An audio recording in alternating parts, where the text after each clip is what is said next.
Kepolisian di Mojokerto masih terus menyelidiki dugaan penganiayaan yang mengakibatkan Ari Rivaldo, santri Pondok Pesantren Mambaul Ulum meninggal dunia. Saat ini saya sudah terhubung dengan Kapolres Mojokerto, AKBP Setio Kusheriatno. Selamat sore, Pak Setio. Selamat sore, Mbak. Pak Setio, apakah sudah dipastikan apa sebetulnya penyebab dari meninggalnya Ari Rivaldo? Ya, terima kasih. Dari hasil otopsi yang dilakukan tadi malam, Mbak, jadi penyebab kematian adalah patah batang leher dan pecah tengkorak yang diakibatkan benda tumpul. Jadi apakah hasil otopsi ini mengarah pada dugaan penganiayaan atau seperti kata pengurus Ponpes, Pak, Ari Rivaldo ini jatuh dari lantai 2?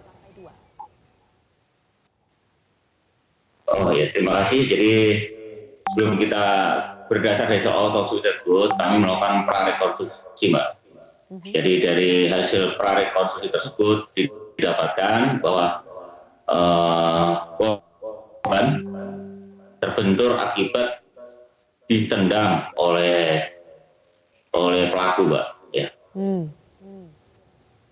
Ditendang oleh pelaku. Ya. Siapa pelakunya ini, Pak? Apakah dua santri senior yang diperiksa oleh kepolisian? Salah satunya, Mbak. Jadi salah satunya karena pelaku ini masih anak-anak, Mbak. Jadi kami pelakuannya juga hukum acara anak. Jadi yang melakukan adalah salah satu pelaku itu seniornya melakukan penendangan di kepala sehingga kepalanya mengendur tembok dan akibatnya berdarah, kemudian hasil otopsi bahkan mengakibatkan leher patah. Berapa jumlah pelakunya, Pak? Apakah hanya satu orang saja atau ada orang lain lagi? Sementara satu, Mbak. Satu. Sementara satu. Berapa usia pelaku ini, Pak? Pelakunya dan korban masih di bawah umur, Mbak. Jadi ini pelaku umur 17 tahun, pelajar kelas 3 SMA, dan korban adalah pelajar kelas 2 SMA umur 16 tahun. Apa motif pelaku, Pak? Jadi dari hasil keterangan saksi-saksi yang sudah diperiksa, kita dapatkan bahwa pelaku melakukan penganiayaan dikarenakan korban keluar asrama tanpa izin. Jadi pelaku selaku pengurus keamanan di tempat tersebut emosi karena melihat korban keluar pesantren tanpa izin. Jadi tidak ada perencanaan atau apa, jadi itu tindakan seketika saja, Mbak. Apakah penganiayaan seperti ini, Pak, baru pertama kalinya dilakukan atau sebelumnya pelaku juga sudah pernah melakukan itu kepada korban? Dari hasil pemeriksaan, ini baru pertama kali dilakukan, Mbak. Dan hanya karena korban melanggar peraturan? Tidak ada karena hal lainnya, Pak? Betul.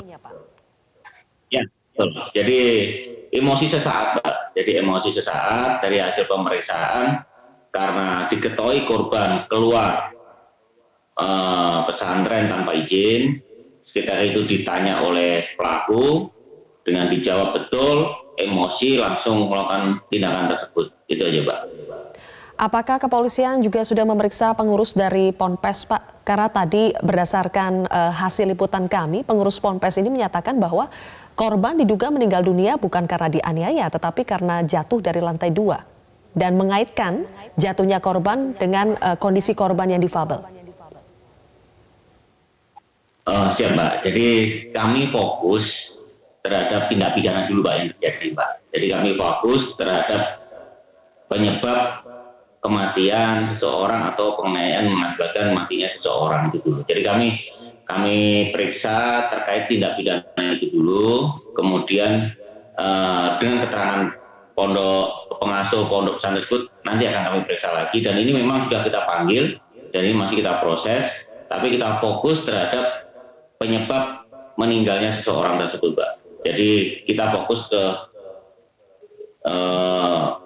penyebab meninggalnya korban Ari tersebut. Apakah sekarang pelaku sudah ditetapkan sebagai tersangka dan dijerat dengan pasal apa, Pak?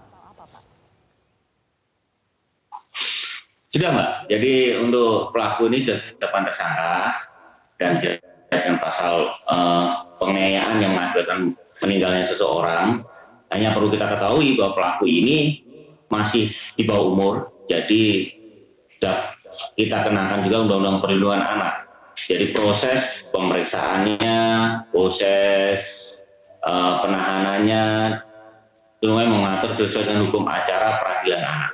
Jadi cepat ini, Mbak. Baik. Terima kasih Kapolres Mojokerto AKBP Setio Heriatno telah bergabung bersama kami di Metro hari ini.